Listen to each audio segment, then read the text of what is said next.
بسم اللہ الرحمن الرحیم۔ السلام علیکم ڈیئر اسٹوڈنٹس، امید ہے آپ لوگ ٹھیک ہوں گے اور یہ آج مزید اشعار کی تشریح کی طرف آپ لوگوں کو لیے چلتا ہوں۔ تو آج یہ شعر نمبر کون سا ہے؟ یہ شعر نمبر 6 ہے اور یہ نظم ہے مزار قطب الدین ایبک۔ مزار کے معنی مقبرہ بھی ہے اور اس نظم کو لکھا ہوا ہے حفیظ جالندری۔ تو بڑھتے ہیں شعر کی تشریح کی طرف۔ اور نظر آتا ہے لہراتا ہوا اسلام کا جھنڈا، بہر سو نور پھیلاتا ہوا اسلام کا جھنڈا، اسلام کا جھنڈا۔ مقابل میں گھٹائیں دیکھتا ہوں فوج باطل کی، نظر آتی ہے فرعونی خدائی اوج باطل کی۔ نظر آتا ہے یعنی نظر آ رہا ہے، لہراتا ہوا یعنی لہرانا، لہر کو کہتے ہیں لہرانا، یعنی وہ اڑتا ہوا، اسلام کا جھنڈا، اسلام کا پرچم، چاروں بہر سو کے معنی ہے چاروں طرف، نور کے معنی ہے روشنی، پھیلاتا ہوا یعنی ادھر ادھر لہراتا ہوا، اسلام کا جھنڈا یعنی جھنڈا اسلام کا۔ مقابل میں گھٹائیں، مقابل کے معنی ہے آمنے سامنے، گھٹائیں کے معنی کیا ہے؟ کم کرنا، گھٹائیں آمنے سامنے۔ دیکھتا ہوں فوج باطل کی یعنی کافروں کی فوج، غیر مسلموں کی فوج، نظر آتی ہے فرعونی، وہ ایک فرعون بادشاہ گزرے ہیں جو حضرت موسیٰ علیہ السلام کے مقابل میں اس وقت اپنی خدائی کا دعویٰ کر چکے تھے۔ خدائی اوج باطل کی، اوج کے معنی کیا ہے؟ بلندی، رفعت بھی ہے، بلندی بھی ہے۔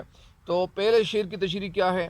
شاعر اس پہلے شعر میں کہنا یہ چاہتے ہیں نظر آتا ہے لہراتا ہوا اسلام کا جھنڈا، یعنی شاعر اس شعر میں اس میدان کی طرف اپنے آپ کو مخاطب کرتے ہوئے وہ پہنچتا ہے خیال میں، تخیل میں کہ مجھے پھر میری تصور کی آنکھ یہ منظر دیکھتی ہے اور میں اس خیال کی طرف چلا جاتا ہوں کہ اس ہجوم کے اندر لڑنے والوں کے سروں پر اسلامی فوج کا جھنڈا لہرا رہا ہے، اور اس سے نور کی کرنیں، کرنیں پھوٹ کر لشکر اسلام کو کیا کر رہی ہیں؟ منور کر رہی ہیں۔ نور کسے کہتے ہیں؟ نور کے معنی ہے روشنی، یعنی وہ روشنی اس طرح دکھائی دے رہی ہے کہ وہ روشنی جب پڑتی ہے تو ظاہری بات ہے کہ جب دن نکلتا ہے اور دن کی روشنی جب پھیلنا شروع ہو جاتی ہے تو ہر طرف کیا چھا جاتا ہے؟ ہر طرف روشنی چھا جاتی ہے، اندھیرا تو چھایا ہوا ہوتا ہے، اندھیرا ختم ہو جاتا ہے۔ اسی طرح یہاں کہتے ہیں کہ پھر یہ روشنی کی کرنیں وہ پھوٹ کر، روشنی کی شعاعیں پھوٹ کر وہ لشکر اسلام کو منور کر رہی ہے، وہ اپنی پوری آب سے، پوری طاقت سے کفر کی ظلمتوں کو مٹاتا جا رہا ہے اور ہر طرف اسلام کا نور پھیلا رہا ہے، ہر طرف اسلام کی روشنی پھیلا رہا ہے۔ تو یہ تو تھی اس کی مختصر تشریح، اور ابھی اس شعر کی تفصیلی تشریح میں چلا جاتا ہوں کہ شعر میں شاعر کہنا کیا چاہتے ہیں۔ شاعر مزار قطب الدین ایبک، یہ وہاں جو مقبرہ ہے، جو قبر ہے، وہاں بیٹھے ہوئے ہیں اور تخیل کی آنکھ میں کبھی ادھر جاتا ہے کبھی ادھر جاتا ہے۔ شاعر کہنا کیا چاہتے ہیں؟ شاعر کہتے ہیں کہ قطب الدین ایبک کے مزار میں میں بیٹھ کر تخیلاتی دنیا میں جب کھو جاتا ہوں، جب میں خود کو مستغرق کرتا ہوں، جب غرق ہو جاتا ہوں، گویا وہ تمام منظر ہوتے ہیں، منظر یعنی مطلب وہ جو جنگ کی جو لڑائی ہوتی ہے یا جو لڑائی ہوتی ہے، جو جنگ کے مناظر ہوتے ہیں، وہ اپنی آنکھوں سے دیکھ رہا ہوں۔ یہ غازی جہاں کا رخ کرتے ہیں وہاں شہر آباد ہو جاتے ہیں، دکھی انسانیت مسکرا اٹھتی ہے، ان کے ہاتھوں میں کیا ہوتا ہے؟ ان کے ہاتھوں میں اللہ اور اس کے رسول صلی اللہ علیہ وسلم کا جاری کردہ لہراتا ہوا جھنڈا ہے۔ لہراتا ہوا جھنڈا یعنی وہ جھنڈا لہرا رہا ہے، نظر آ رہا ہے، لہراتا ہوا، پھیلتا ہوا وہ نظر آ رہا ہے۔ تو اسی وجہ سے وہ لہراتا ہوا جھنڈا کیا کرتے ہیں اس کے ساتھ؟ یعنی لہراتا ہوا جھنڈا وہ وہاں گاڑ دیتا ہے، یعنی مطلب اس کا یہ ہے کہ جہاں وہ اللہ اور اس کے رسول صلی اللہ علیہ وسلم کا قانون وہ جاری کرتا ہے تو وہ کیا کرتے ہیں؟ جس علاقے کو وہ فتح کرتے ہیں وہ وہاں اللہ کا قانون لاگو کرتا ہے، وہاں اس قانون کو لاگو کرتے نہیں، امپلیمنٹ کرتا ہے۔ یہ جھنڈا امن اور سلامتی کا پیغام تھا، بھائی چارے اور مساوات کی علامت تھا۔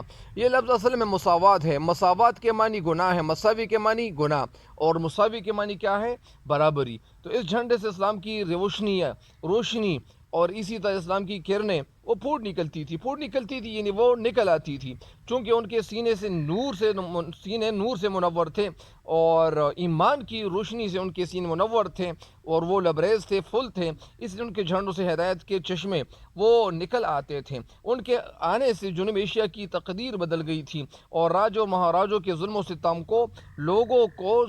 سے لوگوں کو نجات وہ دلا چکے تھے۔ غریب طبقے نے سکھ کا سانس لیا تھا۔ سانس لینا یعنی لفظ کیا ہے؟ سانس لیا تھا۔ اور ذات پات کے جو رشتے تھے، جو بندھن تھے، اور جو انہوں نے ظلم و ستم کا جو بازار گھنم رکھا تھا، اس سارے بازار کو انہوں نے اور جھڑ سے اکاڑ پھینکا، ختم کر دیا، اس کی بےخنی کر دی، اور ظالمانہ قانون کی جگہ اللہ اور اس کے رسول صلی اللہ علیہ وسلم کا قانون یعنی انہوں نے نافذ کر دیا۔ تو اس شعر کی تشریح مکمل ہو گئی ہے۔ اگلے شعر کی تشریح کی طرف بڑھتے ہیں۔ مقابل میں گھٹائیں دیکھتا ہوں فوج باطل کی۔ مقابل میں یعنی آمنے سامنے جو مخالف ہے، دیکھتا ہوں فوج باطل کی، وہ فوج باطل کی یعنی کافروں کی بوجھ۔ گھٹانا مطلب کیا ہے؟ کم کرنا، یعنی مجھے کم نظر آ رہی ہے، نظر آتی ہے فرعونی خدائی اوج باطل کی۔ اور اوج کے معنی میں تو یہ معنی کر چکا ہوں۔ اس شعر کی تشریح کیا ہے؟ اس شعر کی مختصر تشریح یہ ہے کہ شعر میں کہنا یہ چاہتے ہیں کہ حفیظ جالندھری اس شعر میں کہنا یہ چاہتے ہیں کہ میں جب اپنی آنکھوں سے اپنی تصور کی آنکھ سے میں اس جگہ میں خود کو پاتا ہوں، اور اس جھنڈے کو لہراتا ہوں، انسانوں کے ایک بڑے ہجوم اور ایک بڑے ہجوم میں جنگ ہونے کا منظر دیکھ رہا ہوتا ہوں، تو مجھے اس طرح محسوس ہوتا ہے کہ کافروں کا ایک بہت بڑا لشکر ہے جو قطب الدین ایبک کے یعنی مقابل آ گیا ہے، کہ مخالف آ گیا ہے، کہ سامنے آ گیا ہے۔ یوں لگتا ہے کہ کالے بادلوں کی طرح بنی اسرائیل کے تمام فرعونوں یعنی کافر راجاؤں کے لشکر ہر طرف وہ نظر آ رہے تھے، وہ چلتے ہوئے نظر آ رہے تھے، اور اسلام کا راستہ وہ روکنا چاہتے تھے، یعنی اسلام کا راستہ وہ روکنا چاہتے ہیں۔ یہ تو تھی مختصر تشریح۔ ابھی تفصیلی تشریح میں شعر میں کہنا کیا چاہتے ہیں؟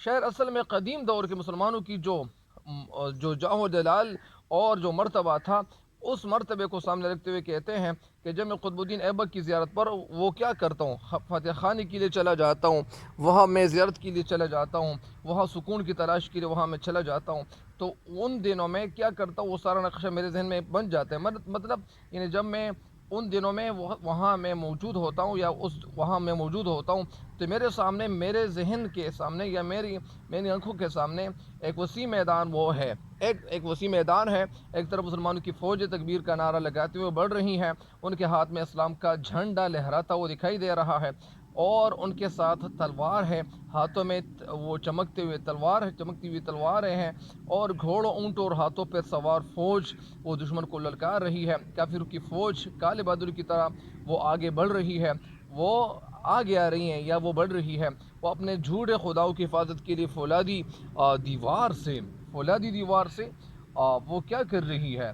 وہ ٹکرانے کے لیے آ رہی ہے۔ فرعون بھی خدا کو بڑا کہا کرتا تھا، اور فرعون بھی خود کو بڑا خدا کہا کرتا تھا۔ وہ کہتا تھا کہ میں بڑا خدا ہوں، لیکن اعوذ باللہ من ذالک، وہ یہی تو کہتا تھا، لیکن دریائے نیل کی موجوں نے ان کو ڈبو کر رکھ دیا۔ وہ عبرت کا نشان اللہ تعالیٰ نے ساری دنیا کے لیے بنا دیا کہ جو بھی اسلام کے خلاف یعنی اٹھ کھڑا ہوگا، جو بھی خدا کا دعویٰ کرنے بیٹھ جائے گا، تو پھر میں ان کو نیست و نابود کر دوں گا، میں ان کو ختم کر دوں گا۔ راج و مہاراجی بھی اپنی طاقت پہ غرور کر رہے ہیں، انہیں اپنی فوج اور اسلحہ پر بڑا ناز ہے، بڑا غرور ہے، اور وہ مسلمانوں کا جو جذبہ ایمانی جوش میں آ جاتا ہے، تو جب جوش میں وہ مسلمان آ جاتے ہیں تو پھر کیا ہوتا ہے؟ ان کی تلوار کے وار سے دشمن دو ٹکڑے ہو جاتا ہے، دشمن کو ختم کیا جاتا ہے، اور ایک ہی سیکنڈ کے اندر میدان جنگ ہندوؤں کا قبرستان بن جاتا ہے، اور پرتھوی راج کی جو کمر ٹوٹ جاتی ہے، اور ان کا غرور خاک میں مل جاتا ہے، مٹی میں مل جاتا ہے، اس کا غرور مسلمانوں کو واضح فتح مل جاتی ہے۔ اور دیکھتے ہی دیکھتے وہ جب میں اس مناظر کو خود کو یعنی وہ وہاں میں موجود ہوتا ہوں، تو پھر جب دیکھتے ہی دیکھتے میں سوچتا ہوں، تو میں تھوڑا سا حیران ہو جاتا ہوں، چھنک جاتا ہوں، تو خیال یہ آ جاتا ہے کہ یہ تو میدان جنگ نہیں ہے، قطب الدین کے مزار میں میں کھڑا ہوں۔ تو یہ تو تھے ان کے خیالات اور اس شعر کی تشریح نوشاد کی تشریح مکمل ہو گئی ہے. مجھے امید ہے کہ آپ ان اشعار سے فائدہ ضرور اٹھائیں گے اور میرے چینل کو سبسکرائب بھی ضرور کریں اور اس چینل کے لنکس کو بھی اپنے دوستوں کے ساتھ ضرور شیئر کریں. تب تک کے لیے اجازت چاہتا ہوں. اللہ نگہبان.